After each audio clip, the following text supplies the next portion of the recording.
Ce porte-cartouche déshydrateur est compatible avec le CO2.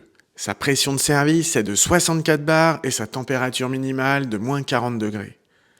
Avec Mathieu de Carly, nous allons tester sa résistance mécanique dans des conditions extrêmes. En effet, le CO2 à la pression atmosphérique atteint moins 80 degrés. Et il est probable que de nombreux porte-cartouches comme celui-ci aient déjà été exposés à des températures inférieures à moins 40 sur le terrain. Nous commençons par remplir le déshydrateur avec du CO2 directement en phase liquide, en ouvrant une vanne au point haut afin de chasser la vapeur. Ensuite, nous le dégazons avant de l'ouvrir. Le déshydrateur est alors rempli de neige carbonique à moins 80 degrés. Le boîtier est fortement givré mais semble intact. Cette manipulation, volontaire ou non, a probablement déjà été réalisée par de nombreux techniciens sur le terrain.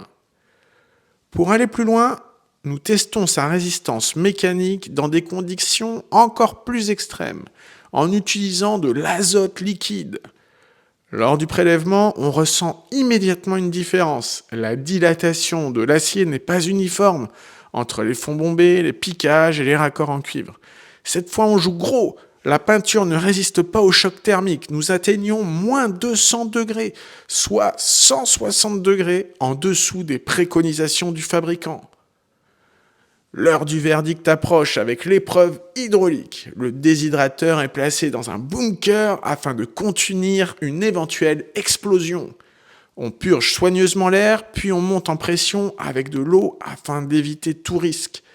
La pompe monte progressivement jusqu'à notre valeur cible de 120 bars.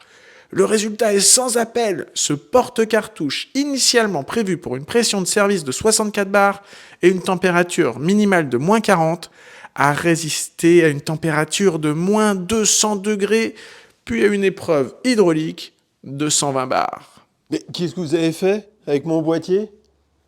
Moins 200 degrés? 120 bars? Il a bien résisté. Alors, moins 200 degrés, faites attention. En théorie, ce produit-là, il est fait pour moins 40. Ne descendez jamais en dessous de moins de 40, c'est réglementaire. La résilience de l'acier ne permet pas de descendre en dessous de moins 40 degrés. Ça, c'est la réglementation qui nous impose ça. Après, en pratique, quand vous enlevez le fluide frigorigène de l'installation, c'est vrai qu'il peut descendre en dessous.